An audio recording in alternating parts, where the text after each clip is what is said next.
After this video, you will have the tools to reclaim and find the strength of finding coping skills in your life. So I promise, if you watch the whole video, you will be on your first step to finding the tools you need to finding strength through this trial.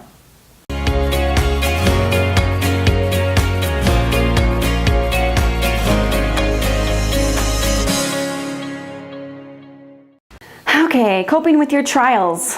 Coping with your trials. Finding strength through trials. Coping mechanisms. We've heard them all, right?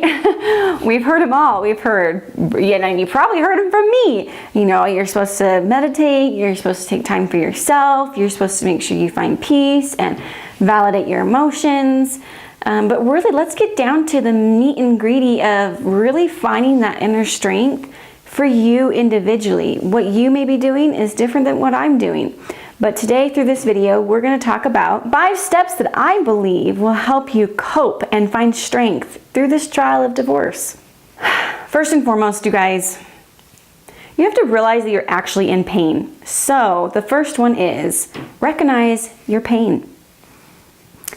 Sometimes we don't want to recognize it. Sometimes we just want to shove it back into the corner and say, no, I don't have pain because that's not me. And whatever that insecurity that comes out of you, feeling like you have to be strong or the good or not let anything affect you. I mean, that's just bull crap. Like, really, guys, begin to recognize that you are in pain. And that's okay. It's okay to be in pain. It's okay to be hurt. There's also a balance of having that and strengthening yourself, because you don't want to become the victim of your pain. You don't want to become the victim of your divorce. You don't want to let your divorce define you and control the outcome of who you are and what your life can become.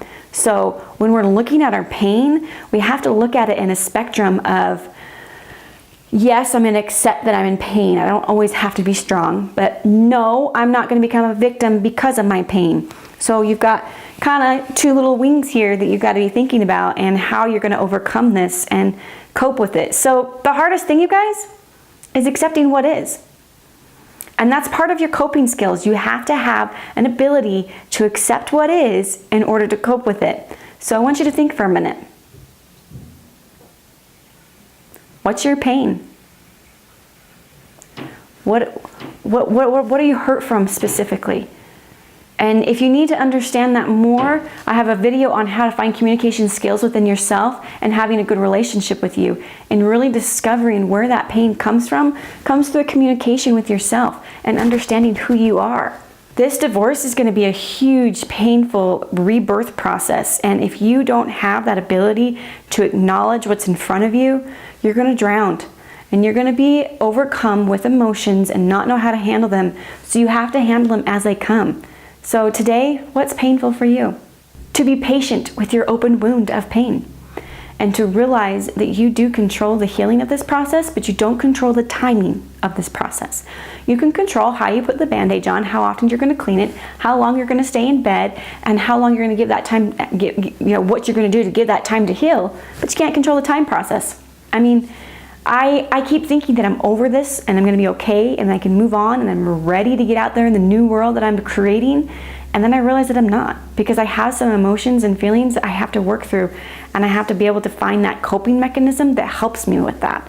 So I have to be able to be patient with my open wounds and learn how to be me again and let go and accept and all of that crap that comes with it.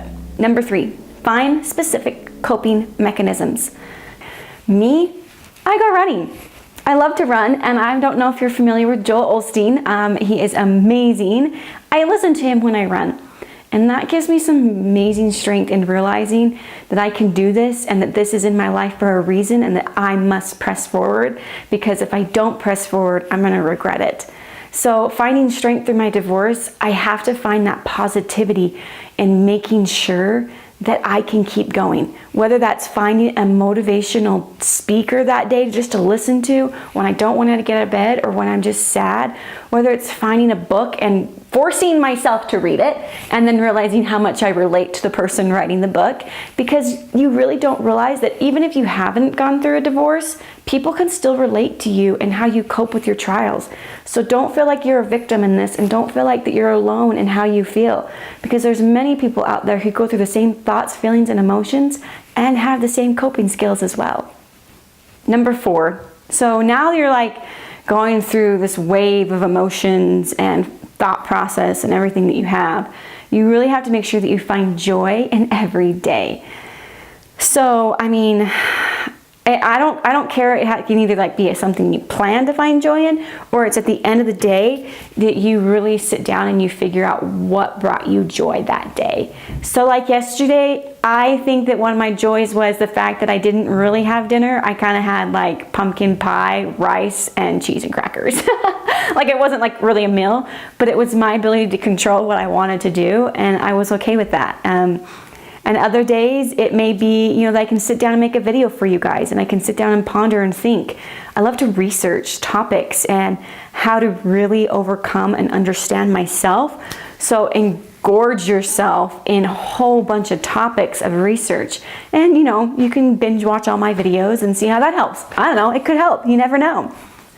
Number 5, when you're channeling through all this process of finding strength, you really have to find that channel of positivity. Man, you guys, I preach positivity so much. Positivity, positivity, positivity. And you have to make sure that you are figuring out how to reprogram that brain. I mean, I don't know what you guys have been through. I don't know what your trial is, but I do know that it's very easy to find negative thoughts within that trial. So learn how to find positive things. And usually those positive things are how you can control your environment and how you can be able to make this experience a good one. Your coping mechanisms are a fit for survival, but if you really can change your way of thinking, you can start to thrive through your trial. I have given you the first steps to finding strength and coping with your trials of divorce. But what about when you're challenged with the negative thoughts and the inner thinking of your mind? I have also made a video on this, on how to find effective communication skills with yourself. So click the link below because you don't want to miss out on that one. Thanks for watching. If you know somebody going through divorce, please hit that share button, because you never know who's going through a tough time, and you never know who needs to have the upliftment and strength, and just let them know that you care. So share this video and find empowerment through trials together.